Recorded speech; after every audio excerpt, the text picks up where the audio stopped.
Okay, going back way before Purim, we were learning the dinim of damages a little bit. So, where we're up to now is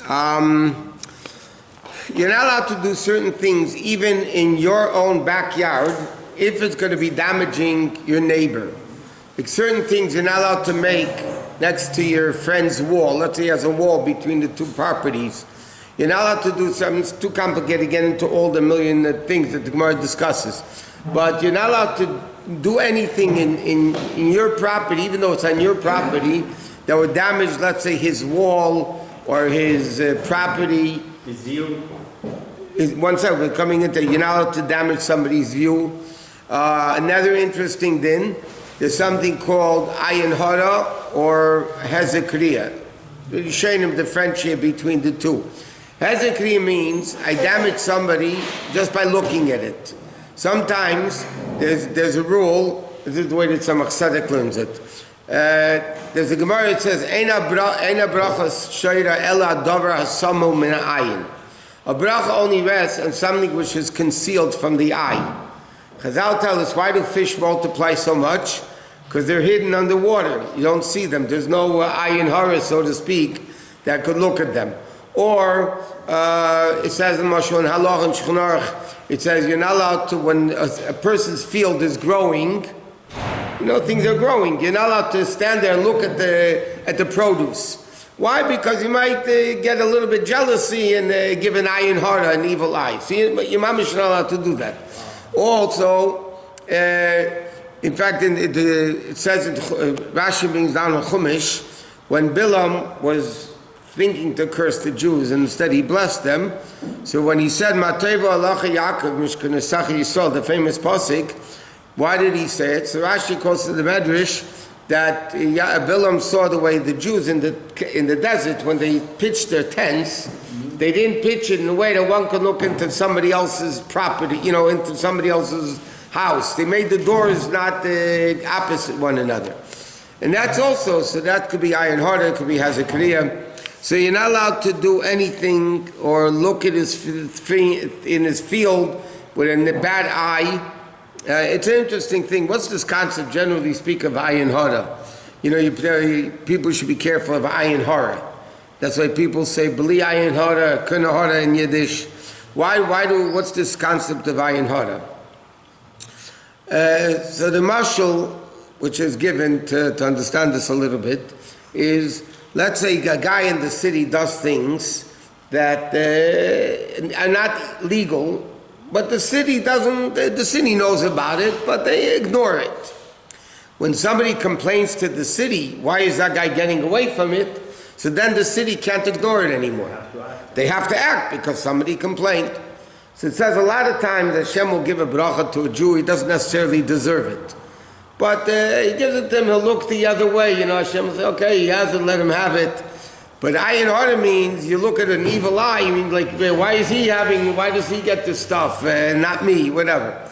So then, so to speak, Hashem has to act on it. The guy complains, you have to act on it. That's the concept of ayin harah. But it's brought down in many svarim that ayin harah only hurts you if you believe in it. If you don't believe in it, it doesn't hurt. So all these types of suspicious things is brought down, zuges, a lot of different things. It says in Svarim that if you don't care about it, nothing's going to help. Nothing's going to hurt you. What? In other cultures as well. We're talking about the Jewish culture here today. The other ones we'll talk about nittel, when you're not allowed to learn. Yeah? Why isn't ayin harah like other things believe in the black cat and all the other things? You're not allowed to believe in those things. That's not ayin harah. That's superstition. No, is ayin harah a form of superstition?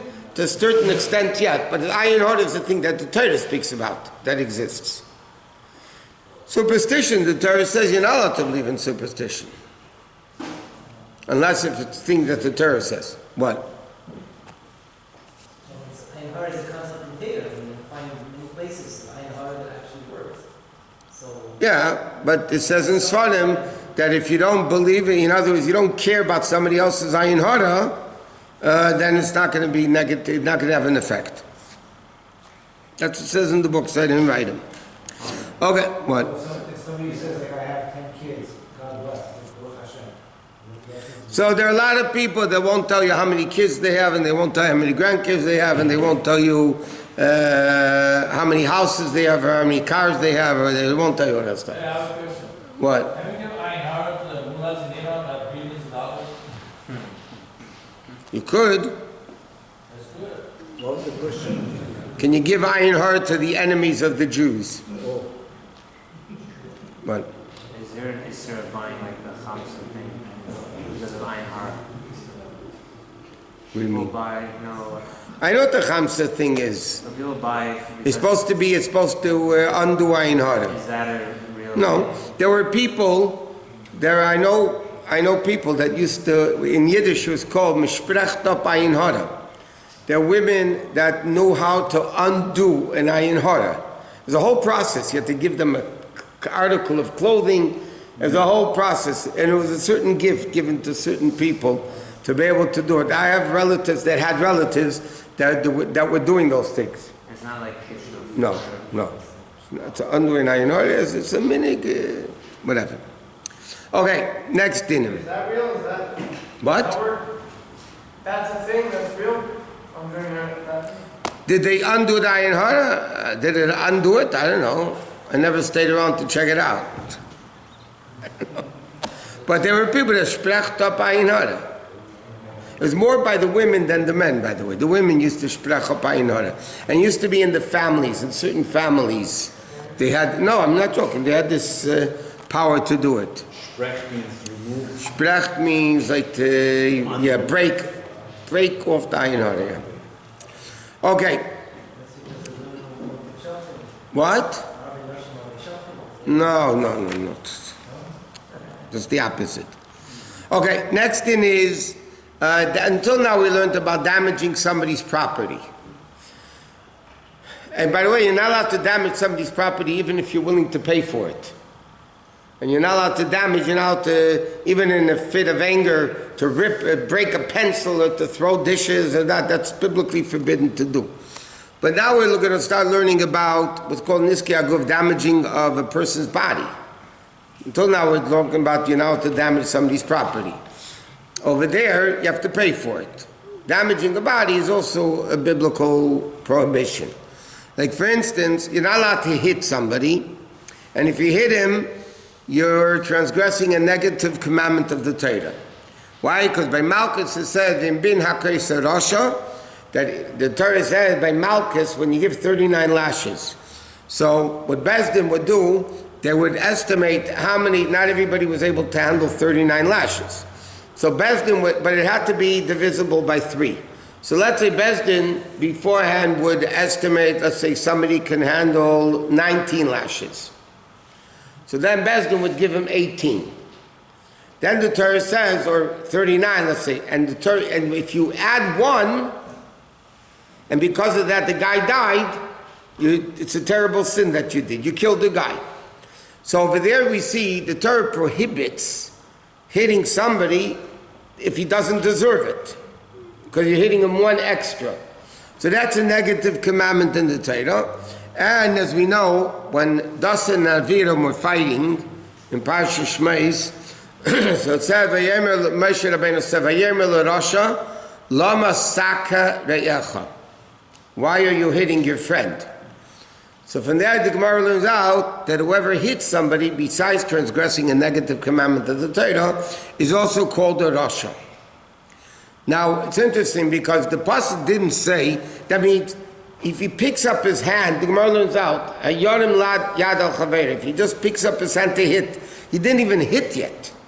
If you actually hit, you're transgressing a negative commandment. What happens if you didn't hit, but you just lifted your hand to hit? So then you're called a Rasha. Because what did Moshe Rabbeinu tell him? Moshe didn't say to him, Lama hikisa esreyacha.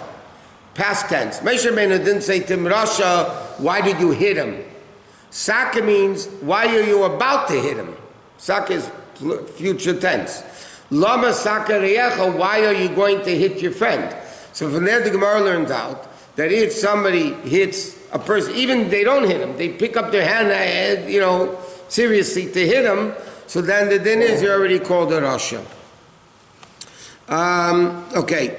In the years ago, when Bais Din had used to excommunicate people, if people would hit other people, they would actually excommunicate them, and they didn't count them for a minyan until Bais Din undid the excommunication.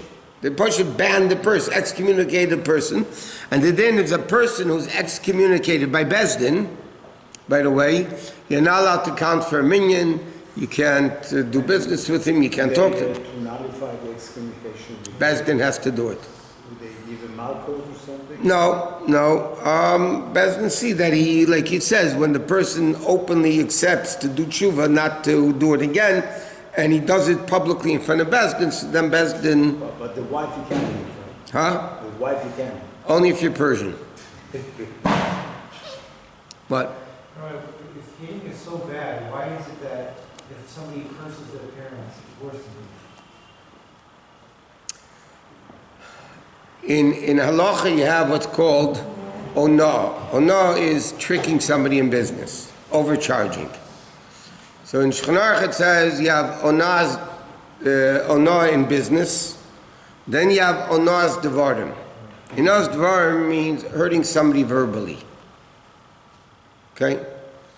And the Gemara learned, like, Sainu Isha Sachid, there's ona in business, financial, tricking, and there's hurting somebody in verbally.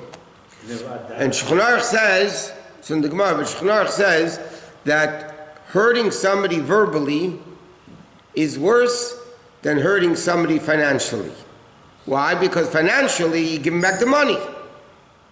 Right? You hurt him financially, so you give him back the money. When you hurt somebody verbally, emotional abuse, all the therapists will tell you, emotional abuse is worse than physical abuse. So the same thing when you have a no, or in this case, when you, like you say, you curse somebody curses the parent or whatever it is, in a certain respect, it's worse than physical hitting. I mean, because even if you, let's say you hit the parents, you can't hit back. You also can't hit back. Who can hit back? The parent. No, they can't hit You know, there's a din in Shulchan Aruch that a kid that some poskim write the age of 16, a parent is not allowed to hit a kid who's 16 or older. Today it would be much younger. But you're not allowed to hit a kid 16 or older. Why? Because he might hit back. And you're causing him, you're putting a stumbling block in front of a blind person. You're assisting him to sin. In today's world, I say you can't hit a kid 5 years old, they'll hit back. But they're not bar mitzvah, so it really doesn't matter. But we'll soon learn, halachically, you're supposed to lightly hit your children when they misbehave. But I don't suggest you do it today. Because then they'll have to visit you in jail. What? Genevis das is in a no, whatever. These are not these dinim.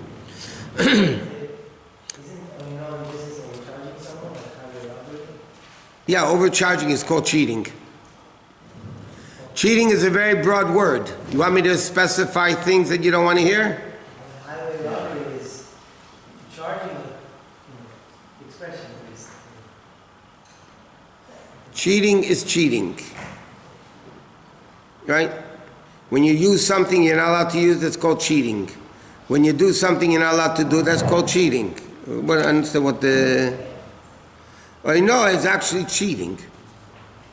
It doesn't only mean overcharging. Overcharging is cheating. No, because highway robbery is not doing it in the Esther, out in the open. So, highway robbery doesn't. You can't steal in the open either, contrary to bubble belief. You can't steal. Take some over and say, "Hey, but I'm going to steal from you." The only thing you get out of it is paying double, but you're still. It's still biblically forbidden. You have to give it back. You have to do tshuva. I mean, you did a sin. We'll learn with all these sins. We're not done yet, but all these dinim. That 1 second. Even after you pay back the damages, you still have to ask him forgiveness. There's two parts. You hurt somebody financially, so you have to pay him back the money that you damaged him with. Plus, you have to ask him mechila. That's part of the tshuva process. There is a difference between goneh and Gozel. Yeah.